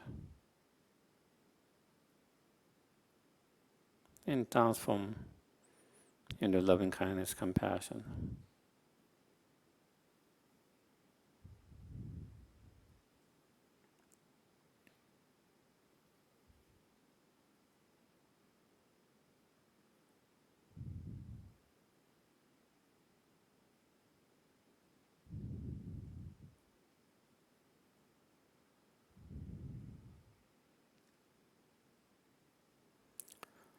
Not only the suffering themselves, also take on all the negative karma, any future potential for sufferings.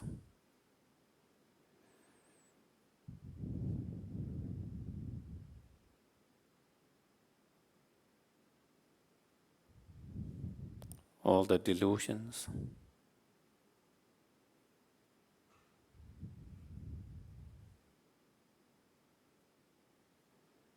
all the obscurations.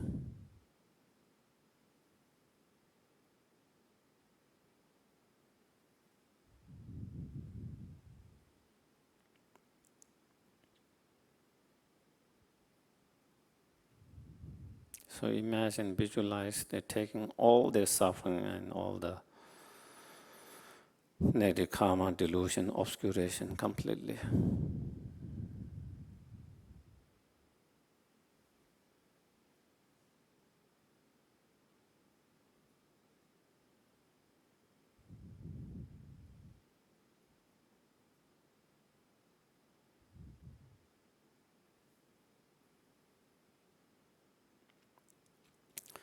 Then you can try to think how every sentient being is struggling to find not only the ultimate happiness, even the temporary happiness.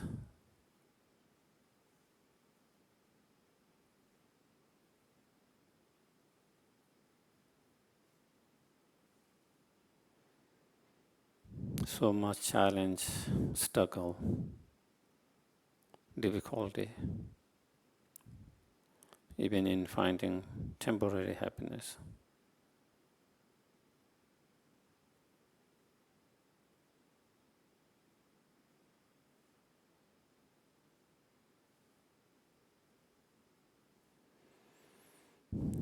Generate a strong wish or inspirations to lead them to temporary and ultimate happiness and cause of all temporary and ultimate happiness.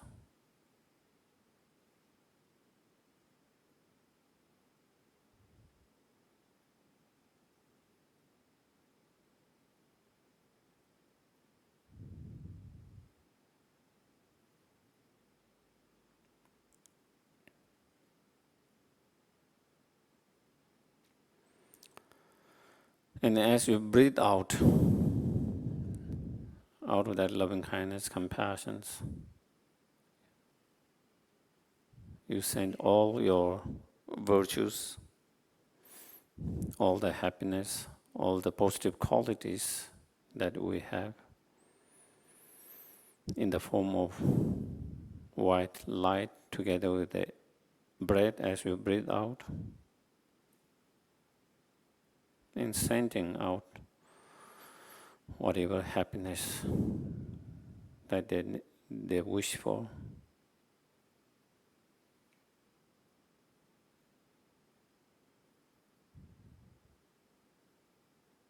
Receiving whatever joy, happiness that they are searching, looking for, whatever they want, the joy, happiness.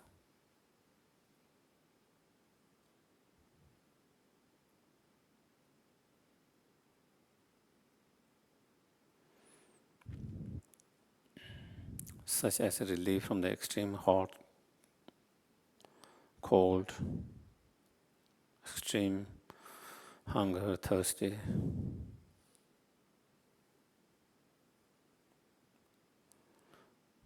free from the ignorance,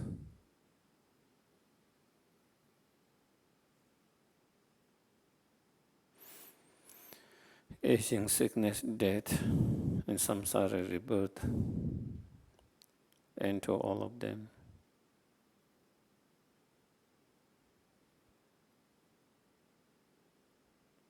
And to all the conflict, all these signs, fearful signs.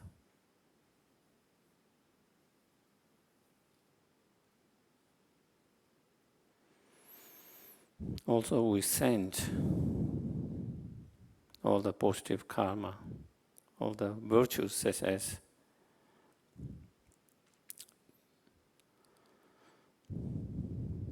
ten positive virtues, cause of future happiness.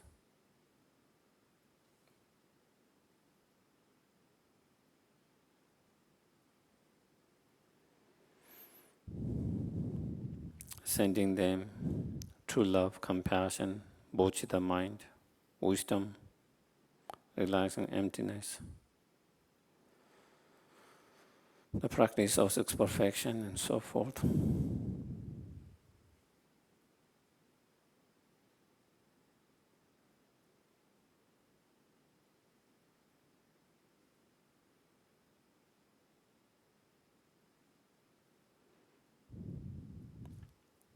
sending them the ultimate happiness of fully awakened state.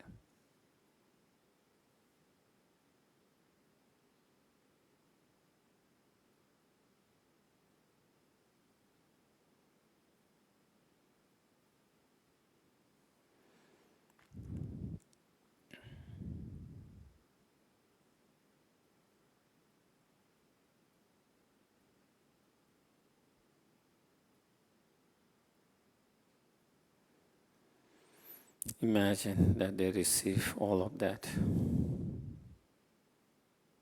Temporary happiness, ultimate happiness, and the cause of all those ultimate happiness.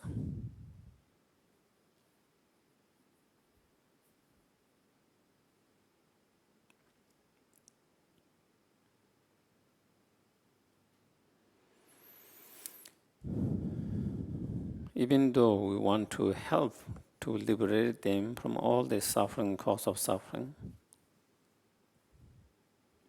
and help them to achieve ultimate happiness, at the moment when I myself is unenlightened,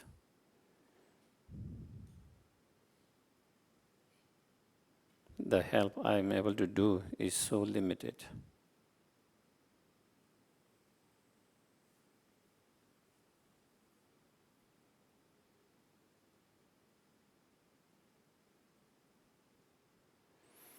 Therefore, to be able to help limitlessly in the most meaningful way, most beneficial way, I must achieve fully awakened state.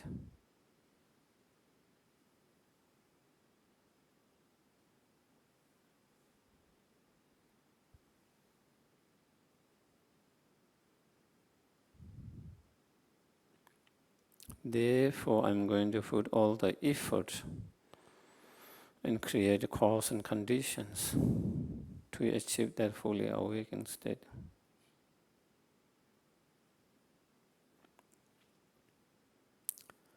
Whenever possible, all the time.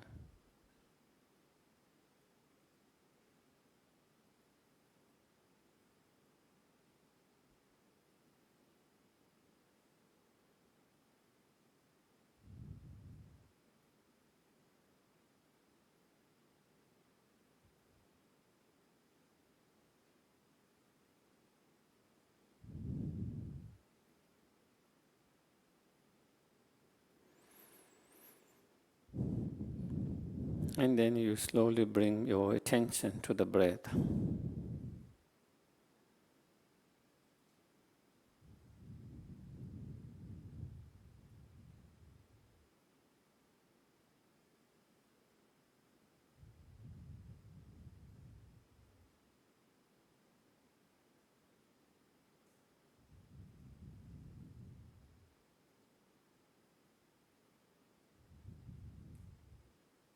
And then we can slowly open your eyes.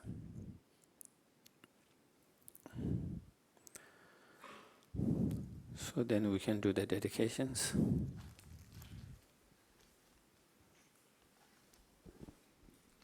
Please refer to page 246.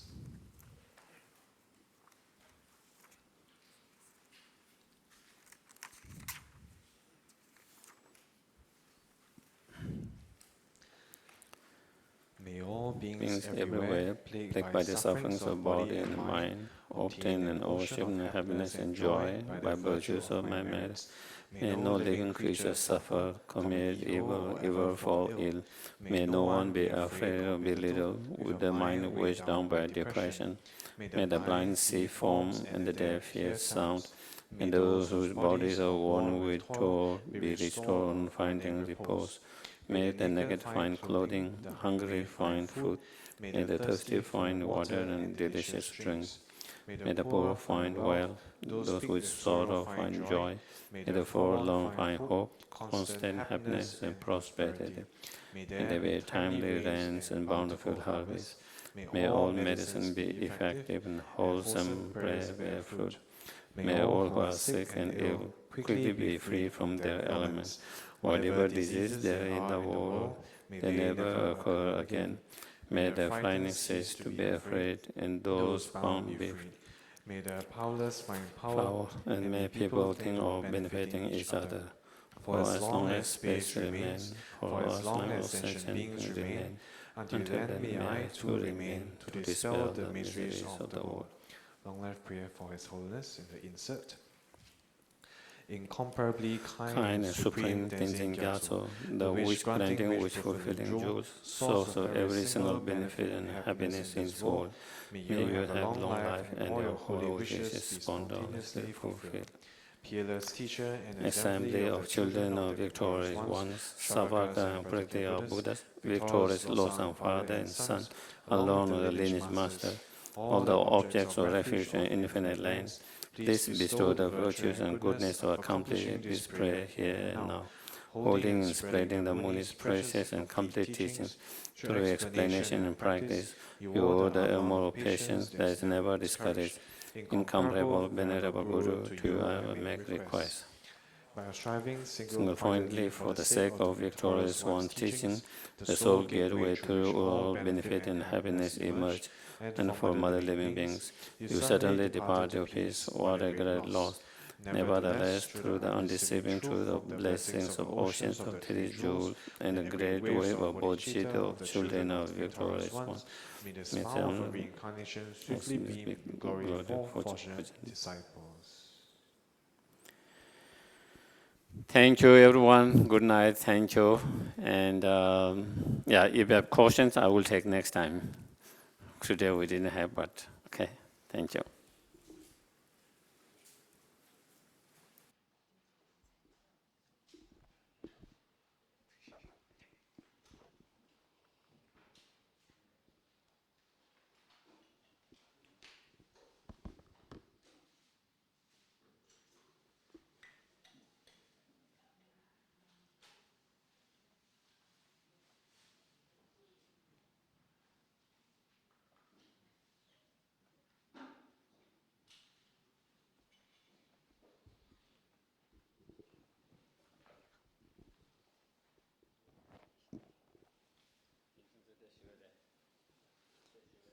Hi, good evening, everybody. Just a quick announcement.